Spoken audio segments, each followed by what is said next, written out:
अभिनंदन कीजिए, उनका स्वागत कीजिए।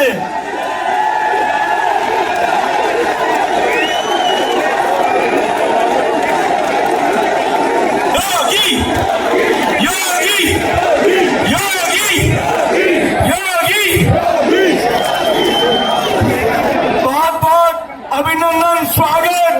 मैं हमारे यहाँ के प्रत्याशी शत्रुघ्न गौतम जी से आग्रह करूंगा, माननीय योगी जी को दुपट्टा पहना करके उनका अभिनंदन करें, उन्हें कदम प्रदान करके। मोदी मोदी पुत्र का किस तरह का आतंक है, किस तरह का आतंक है। मैं तो एक ही बात कहना चाहूँ, पूरी दुनिया के सामने कुछ उदाहरण प्रस्तुत कर रहा है। उन स्थितियों में देश के यशस्वी प्रधानमंत्री श्री नरेंद्र मोदी जी के नेतृत्व में भारत को सबसे बड़ी ताकत, दुनिया की सबसे बड़ी ताकत के रूप में स्थापित करने के इस अभियान में राजस्थान पीछे न रह जाए, इसके लिए आप सबका आह्वान करने के लिए मैं आपके बीच यहां पर आया हूं। भाइयों बहनों, एक नया भारत का दर्शन हम कर रहे हैं। एक ऐसा भारत जिस भारत में 142 करोड़ लोगों का सम्मान दुनिया के अंदर बढ़ रहा है। एक ऐसा भारत जिस भारत में जाति, मत, मजहब, क्षेत्र और भाषा के आधार पर कोई भेदभाव नहीं हो रहा है। एक ऐसा भारत जिसमें आस्था को भी सम्मान दिया जा रहा है और आपके भविष्य की कार्य योजना को प्रभावी ढंग से जमीनी धरातल पर उतारने के लिए भी कार्य हो रहा है। और उस नए भारत के लिए राजस्थान जैसे राज्य की सहभागिता अत्यंत महत्वपूर्ण है। इसके लिए आप सबका आह्वान करने के लिए भाइयों बहनों आज मैं आपके बीच यहां पर उपस्थित हुआ हूं। भाइयों बहनों, मैं जानता हूं राजस्थान हो या केकड़ी विधानसभा क्षेत्र, पूरा राजस्थान कांग्रेस नेतृत्व की सरकार से पूरी तरह तबाह है। और बहुत आगे धक्का मुक्की मत करिए, आप लोग पीछे पीछे रहिए, मैं आराम से आपके सामने बोल रहा हूं। और पीछे पीछे थोड़ा पीछे की तरफ जाइए, ठीक रहेगा। भाइयों बहनों,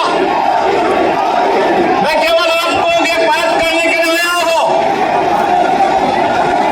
मैं आपका एक बात के लिए आह्वान करने के लिए आया हूं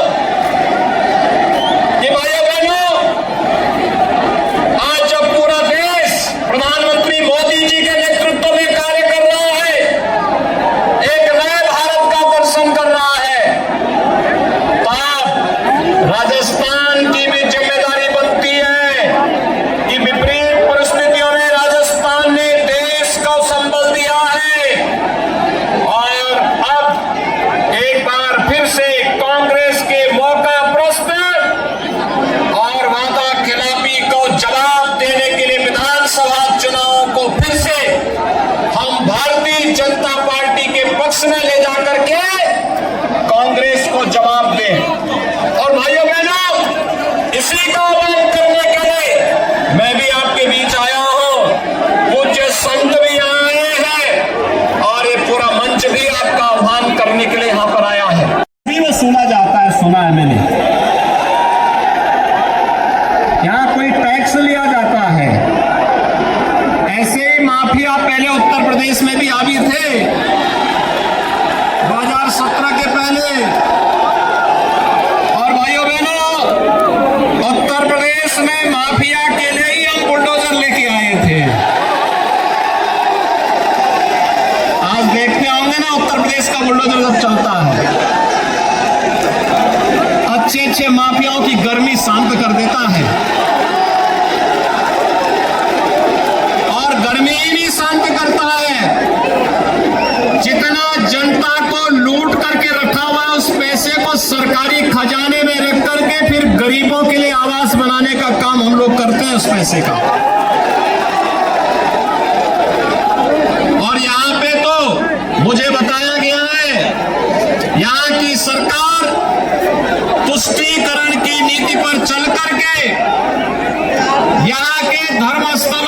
पैसे को खर्च करने से रोकती है। यानी धार्मिक स्थलों पे पैसा खर्च न हो, इसके लिए सरकार यहां पर लगातार इस प्रकार की बंदिशें लगाती है। भाइयों बहनों, आज के इस अवसर पर मैं आप सबका आह्वान करने के लिए आया हूं। आपने देखा होगा 5 साल कांग्रेस नेतृत्व की सरकार के कार्यकाल को देखा है, और 5 साल इससे पहले भारतीय जनता पार्टी की वसुंधरा राजे जी के नेतृत्व की सरकार के भी कार्यकाल को आपने देखा है। दोनों में जमीन आसमान का अंतर है। एक तरफ विकास, सुरक्षा और सुशासन है, और दूसरी तरफ भ्रष्टाचार, अराजकता, गुंडागिर्दी और माफिया राज हावी होता हुआ दिखाई देता है।